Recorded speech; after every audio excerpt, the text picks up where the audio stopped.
ओम श्रीमद् वाल्मीकि रामायणे युद्धकाण्डे 1/4 सर्ग अंतिम भाग। सोतिपत्य मुहूर्तेन श्रीमान् रावणमन्दिरं ददर्शासीनं व्यग्रम रावण सचिवय सह। श्रीमान अंगद एक ही मुहूर्त में परकोटा लांघकर रावण के राजभवन में जा पहुंचे। वहां उन्होंने मंत्रियों के साथ शांत भाव से बैठे हुए रावण को देखा। ततस्तस्या विदूरेण निपत्य हरिपुंगवः दीप्ताग्निसदृशस्तस्था वंगदः कनकांगदः।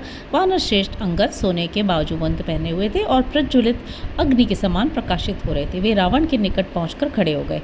तद्राम वचनम सर्वम न्यूनाधिकमुत्तमं सामात्यं श्रावयामास निवेद्यात्मानमात्मना।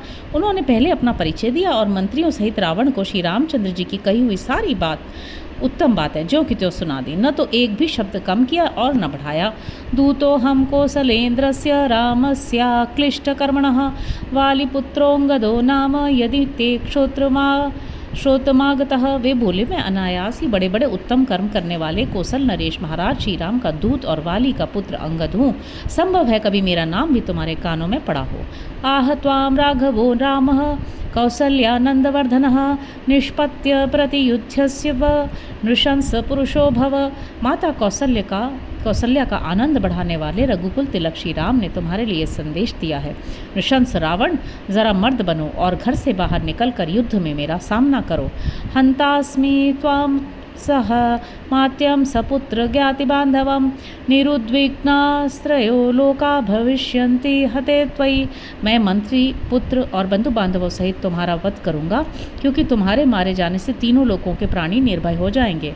देवदानव यक्षाणाम गंधर्वोर गरक्षसाम शत्रुमध्योध्वरिष्यामि त्वां ऋषीणां च कंटकम्।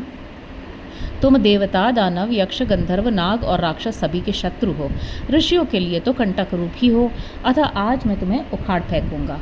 विभीषणस्य चैश्वर्यं भविष्यति हते त्वयि न चेत् सत्कृत्य वैदेहीं प्रणिपत्य प्रदास्यसि। अतः यदि तुम मेरे चरणों में गिरकर आदरपूर्वक सीता को नहीं लौटाओगे तो मेरे हाथ से मारे जाओगे और तुम्हारे मारे जाने पर लंका का सारा ऐश्वर्य विभीषण को प्राप्त होगा। इत्येवं परुषं वाक्यं ब्रुवाणे हरिपुंगवे अमर्ष वशमापन्नो निशाचरण गणेश्वरः। वानर शिरोमणि अंगद के ऐसे कठोर वचन कहने पर निशाचर गणों का राजा रावण अत्यंत अमर्ष से भर गया। ततः स रोषमापन्नः शशास सचिवांस्तदा गृह्यतामिति दुर्मेधा वध्यतामिति चासकृत। रोष से भरे हुए रावण ने उस समय अपने मंत्रियों से बार बार कहा, पकड़ लो इस दुर्बुद्धि वानर को और मार डालो। रावणस्य वचः श्रुत्वा दीप्ताग्निमिव तेजसा जगृहुस्तं ततो घोराश्चत्वारो रजनीचराः। रावण की बात सुनकर 4 भयंकर निशाचरों ने प्रज्वलित अग्नि के समान तेजस्वी अंगद को पकड़ लिया। ग्राहयामास तारेयः स्वयमात्मानमात्मवान् बलं दर्शयितुं वीरोध्यातु धानगणे तदा। आत्मबल से संपन्न तारा कुमार अंगद ने उस समय राक्षसों को अपना बल दिखाने के लिए स्वयं ही अपने आप को पकड़ा दिया। सतान बाहुद्वया सक्ता नादाय पतगानिव प्रासादम शैल संकाशम उत्पपातांगदस्तदा। फिर वे पक्षियों की तरह अपनी दोनों भुजाओं से जकड़े हुए उन चारों राक्षसों को लिए दिए ही उछले और उस महल की छत पर, जो पर्वत शिखर के समान ऊंची थी, चढ़ गए। तस्योत्पतन वेगेन निर्धूतास्तत्र राक्षसाः भूमौ निपतिताः सर्वे राक्षसेन्द्रस्य पश्यतः। उनके उछलने के वेग से झटका खाकर वे सब राक्षस राज रावण के देखते देखते पृथ्वी पर गिर पड़े।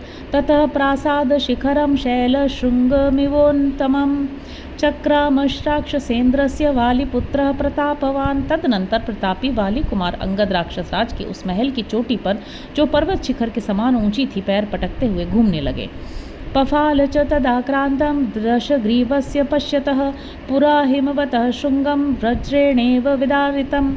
उनके पैरों से आक्रांत होकर वह छत रावण के देखते देखते फट गई, ठीक उसी तरह जैसे पूर्व काल में वज्र के आघात से हिमालय का शिखर विदीर्ण हो गया था। भङ्क्त्वा शिखरं नाम विश्राव्य चात्मनः विनद्य सुमहानादम् उत्पपात विहायसा। इस प्रकार महल की छत तोड़कर उन्होंने अपना नाम सुनाते हुए बड़े जोर से सिंहनाद किया और वे आकाश मार्ग से उठ चले। व्यथयन् राक्षसान् सर्वान् हर्षयंश्चापि वानरान् स वानराणां मध्ये तु राम पार्श्वमुपागतः। राक्षसों को पीड़ा देते और समस्त वानरों का हर्ष बढ़ाते हुए वानर सेना के बीच श्री रामचंद्र जी के पास लौट आए। रावणस्तु परम चक्रे क्रोधम प्रासादधर्षणात् विनाशं चात्मनः पश्यन् निश्वास परमो भवत्।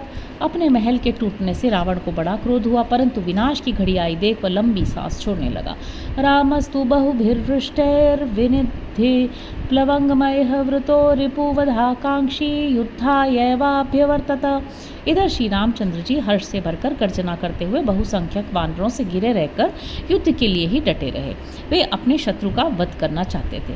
सुषेणस्तु महावीर्यो गिरिकूटोपमो हरिः बहुभिः संवृतस्तत्र वानरैः कामरूपिभिः स तु द्वाराणि संयम्य सुग्रीववचनात् कपिः पर्यक्रामत दुर्धर्षो नक्षत्राणि व चंद्रमाः। इसी समय पर्वत शिखर के समान विशालकाय महापराक्रमी दुर्जय वानर वीर सुषेण ने इच्छानुसार रूप धारण करने वाले बहुसंख्यक वानरों के साथ लंका के सभी दरवाजों को काबू में कर लिया और सुग्रीव की आज्ञा के अनुसार वे बारी बारी से उन सब पर विचरने लगे जैसे चंद्रमा क्रमशः सब नक्षत्रों पर गमन करते हैं।